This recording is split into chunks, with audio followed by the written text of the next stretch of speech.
प्यारे भाइयों बहनों, हमें जब कभी भी ये पता चलता है किसी के मुख से कि कोई हमारी बुराई कर रहा है और ऐसी बुराई कर रहा है जो काम हमने किया ही नहीं, तो बहुत गुस्सा आता है ना। आपको भी जरूर आता होगा। बुराई अपनी सुनना बहुत ही बुरा लगता है इंसान को, जबकि दूसरे की बुराई करना उसे बहुत ही पसंद है। संतों के चरणों में पहुंच करके बड़े बड़े ज्ञान की बातें सुनने के लिए मिलती हैं और पता चलता है कि यदि कोई आपकी बुराई कर रहा है तो वो आपका भला कर रहा है। आपकी बुराई किसी के द्वारा की गई है तो आपके जो संचित घटिया कर्म हैं, आपके पाप कर्म हैं, वो धीरे धीरे नष्ट होना आरंभ हो जाते हैं।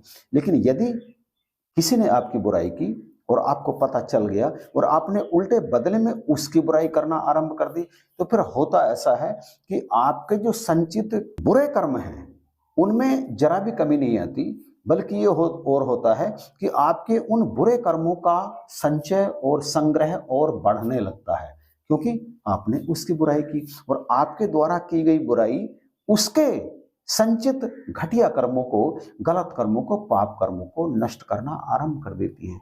इसीलिए महात्माओं ने कहा कि निंदक नियरे राखिए, आंगन कुटी छबा।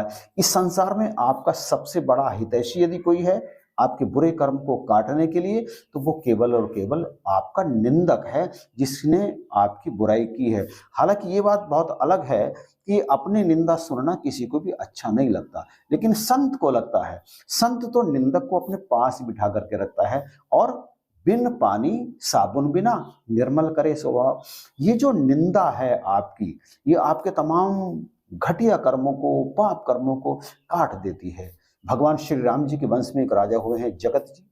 उनको एक बार कुष्ठ रोग हो गया और वो कुष्ठ रोग गलाने वाला था, गलना उनका शरीर आरंभ हो गया था। तो कुष्ठ रोग से वो बहुत अधिक पीड़ित थे, वो बड़े परेशान थे। एक दिन वो अपने कुल गुरु वशिष्ठ जी से कहने लगे, महाराज, इस रोग के कारण मुझे राजमहल में, मुझे दरबार में जाने में भी बड़ी दिक्कत महसूस होती है। मैं अपने चेहरे को, अपने शरीर को ढक करके जाता हूँ तो मुझे बड़ी शर्म सी महसूस होती है। क्या कोई संसार में ऐसा उपाय नहीं है जिससे मेरा कुष्ठ रोग दूर हो जाए?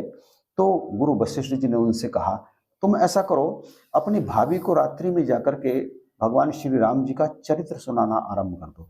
दरअसल उनके बड़े भाई जी की मृत्यु एक युद्ध में हो गई थी और उनकी भाभी विधवा थी, और उनकी बात का, यानी वशिष्ठ जी की बात का राजा जगत जी ने पालन करना आरंभ कर दिया। राज दरबार से आने के बाद में रात को वो जाते और भाभी के पास बैठ करके उन्हें रामचरित्र सुनाना आरंभ कर देते और लगभग 11 बजे के बाद में वो वापस अपने शयन कक्ष में पहुंचते। जब धीरे धीरे ये बात खुलनी आरंभ हुई तो लोगों ने उनकी निंदा करनी आरंभ कर दी। कई स्थानों पर अलग अलग तरह की बातें चलने लगी। कैसा राजा है, एक तो पहले कोढ़ से पीड़ित पीड़ित है, पूरा शरीर गल रहा है और दुष्कर्म करने से बाज नहीं आ रहा, अपनी भाभी के पास प्रतिदिन जाता है, कितना घटिया काम कर रहा है। और उनकी ये निंदा जैसे जैसे बढ़ रही थी, वैसे वैसे उनका कुष्ठ रोग धीरे धीरे कम होता चला जा रहा था। उनके गुप्तचर जब आकर के उनसे कहते तो उन्हें ये बात बर्दाश्त नहीं होती और वो कई बार चाहते कि मैं भाभी के पास जाकर उन्हें कथा ना सुनाया करूं, उनके महल में ना जाया करूं, परंतु गुरु की आज्ञा है तो गुरु की आज्ञा का पालन करना जरूरी है। एक दिन उन्होंने कह दिया अपने गुरुदेव से, गुरुदेव, मेरे इस कृत्य के कारण, हालांकि कृत्य तो अच्छा है जो आपने कहा है, बहुत अच्छी बात, बहुत अच्छा काम मैं कर रहा हूँ, लेकिन मेरी निंदा बहुत हो रही है। संसार के लोग, राज्य के लोग, शहर के लोग मुझे बहुत अधिक बुरा व्यक्ति समझना आरंभ कर दिया है उन्होंने। वशिष्ठ जी ने गंभीर होकर के कहा, इस बात पर जरा भी ध्यान मत दो, मुझे ये बताओ कि क्या तुम्हारे रोग में कुछ सुधार हुआ है? राजा कहने लगे, गुरुदेव, रोग तो मेरा बहुत ठीक हो गया। तो वशिष्ठ जी ने कहा, तो फिर चिंता करने की आवश्यकता नहीं है, जो निंदा हो रही है उसे होने दो। और फिर धीरे धीरे उनके शरीर का सारा कुष्ठ रोग नष्ट हो गया। बस यहाँ नाक पर थोड़ा सा कुष्ठ रोग रह गया और इस पर एक दिन उन्होंने अपने गुरुदेव से पूछा, महाराज, गुरुदेव, सारे शरीर का कुष्ठ नष्ट हो गया है, ये नाक पर जरा सा रह गया है। वशिष्ठ जी कहने लगे, ये नष्ट नहीं होगा, ये मेरे हिस्से का है।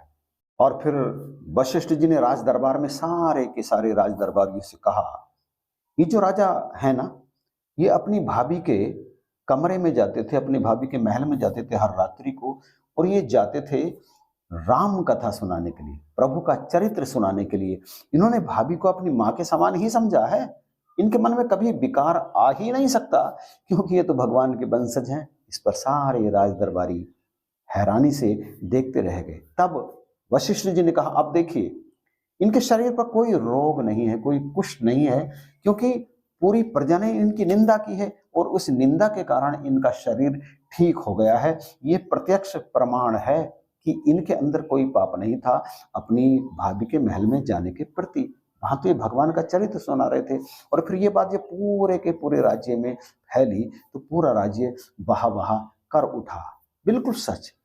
जिसमें अपनी निंदा को सहन करने की सामर्थ्य आ जाती है, सहनशीलता आ जाती है, वो धीरे धीरे बिल्कुल निर्मल होता चला जाता है, निर्मल होता चला जाता है, उसका स्वभाव भी और उसका चरित्र भी। तो क्या आप ऐसा सोचते हैं कि कोई आपकी निंदा करे और आप पलट कर जवाब नहीं देंगे? यदि आप ऐसा सोचते हैं तो फिर सीधे सीधे गुरु का वचन आपके जीवन में आ रहा है।